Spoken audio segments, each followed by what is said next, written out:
আর পারবো না, আমি আর নিতে পারতেছি না, that's the moment you are actually growing. Exactly, এই জন্যই বলে যে ওভারহেড কস্টে, যখন আমার ওভারহেড কস্ট বলতে কিছু নাই, তারা বেচে দিতে পারে অন্য যারা যারা যা কিছু করতেছে, তাদের সার্ভিসেস বেচতে পারে, তাদের প্রোডাক্ট বেচে দিতে পারে। So if you want to do something, there are so many ways you can sell. তাহলে আবার ওই ব্যবসা আসলে টিকবে না, 2 দিনের খ্যাপ খেলা হবে।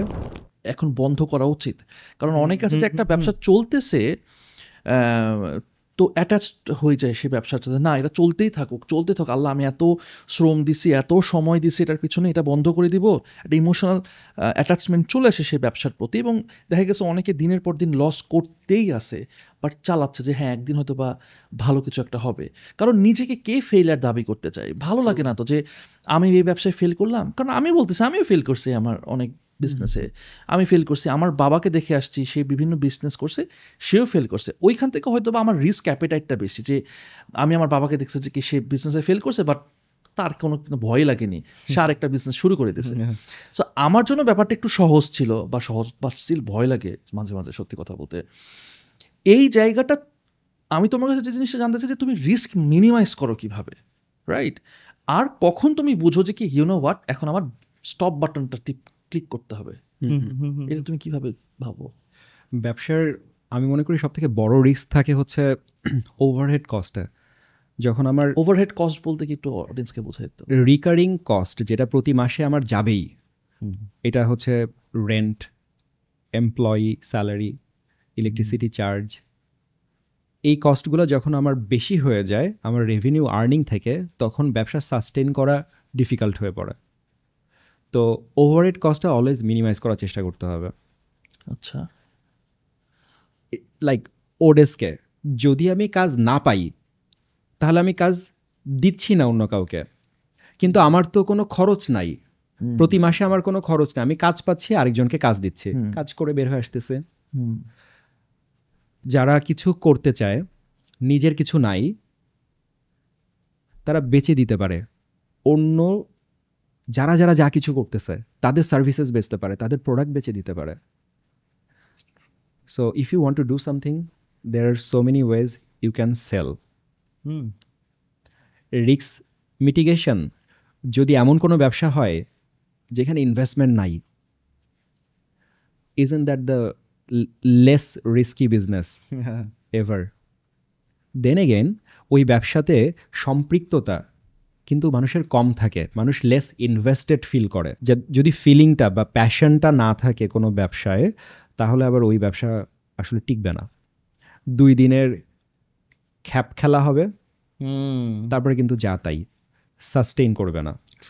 Doing multiple business at the same time is a way of risk mitigation for me. তোমার ক্ষেত্রে এভাবে তুমি রিস্কটা কমাইছো, বিকজ আমার টিম 2-3টা ব্যবসা একসাথে জাগল করতে শিখছে। আচ্ছা, আমি সেম টিম দিয়ে শেয়ার্ড কস্টে আরও কাজ করতে পারছি। I see someone is not doing up to his capacity, so আমি তার জন্য আরেকটা কাজ অ্যাসাইন করতেছি আমার অন্য ব্যবসা থেকে, অ্যান্ড দে ডোন্ট মাইন্ড, ওরাও কাজ করতে পছন্দ করে। বিকজ যখন কেউ কাউকে পুশ করে যে তার মানে অপটিমাম লেভেল পর্যন্ত কাজ করছে, স্ট্রেস ফিল করতেছে, that's the point you are growing. If you don't feel stressed, আমি বলতেছি না যে মানে অফিসে যাই কাজ করে স্ট্রেস ফিল করতেছেন, মাথা ব্যথা করতেছে, ওইটার কথা বলতেছি না, কাজ করতে করতে কষ্ট হচ্ছে, দ্যাটস দ্য পয়েন্ট আপনি আরও কাজ নিতে পারবেন। You are building your muscle, কাজ নেবার মাসলটা। সো মাল্টিপল ব্যবসা আমার জন্য অনেক বড় risk mitigation. And I also try যে ওভারহেড কস্টটা কীভাবে কম রাখা যায়, যাতে করে প্রতি মাসে আমার ব্যবসা না হলেও এক্সপেন্ডিচারটা যেন কম থাকে। So that's how I try to do it. আমি আমার একটা লাইফ এক্সপিরিয়েন্স থেকে বলি, যেই সময়টাতে আমি ফিল করছি যে আমি আরও বেশি কষ্ট করতে পারবো। নেশন ওয়াইড একটা ইভেন্টসের কাজ চলতেছে আমাদের মার্কেটিং ফার্মের আন্ডারে, বড় একটা অর্গানাইজেশনের জন্য, বাংলাদেশ ইনভেস্টমেন্ট ডেভেলপমেন্ট অথরিটি।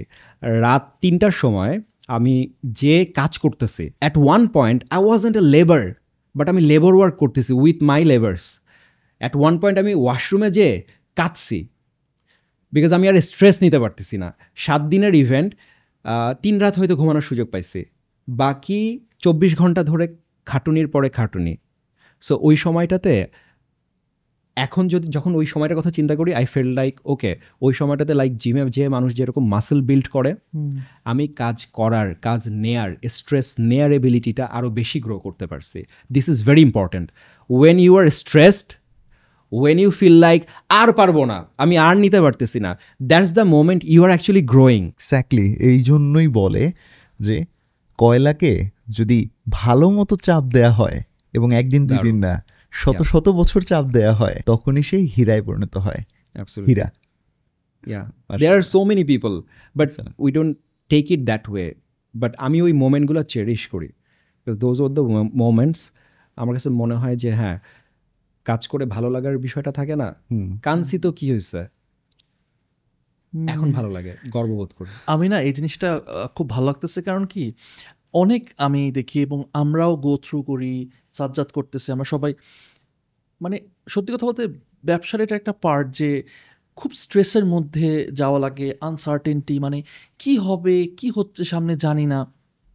এবং অনেককে দেখি যে অনেক কষ্ট করতেছে, মানে আমার চোখের সামনে খুবই কষ্ট করছে, কোনো রেজাল্ট দেখছে না। ধরো তুমি তো এখন রেজাল্ট দেখছো, তোমার এখন বিজনেস স্টাবলিশড আলহামদুলিল্লাহ, তোমার কিন্তু ওই স্ট্রেসটা নাই যে আল্লাহ কি হবে সামনের মাসে।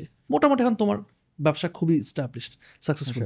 ওই সব মানুষগুলো যারা আচ্ছা নেক্সট মাসে কী হবে, তারপরের মাসে কী হবে, তারপরের মাসে হবে, এই যে একটা আনসার্টেনটি, এটা না খুব মানে একটু স্কেরি।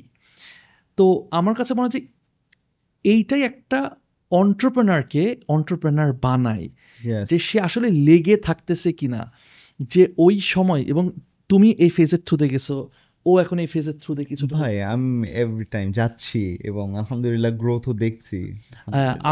আমিও গেছি, বা আমার এখন ভয়টা কম লাগে, কি কারণ আমার কাছে মনে হয় যে কি হারানোর কি আছে, আমার ওই ভয়টা কাজ করে না। এটা তোমার ভয় না, একটু আগে যেটা নিয়ে কথা বলছিলাম, স্ট্রেস নেয়ার অ্যাবিলিটি তোমার বাড়ছে, এই কারণে ওই স্ট্রেসটাকে স্ট্রেস মনে হয় না, মনে হয় it's part of the process.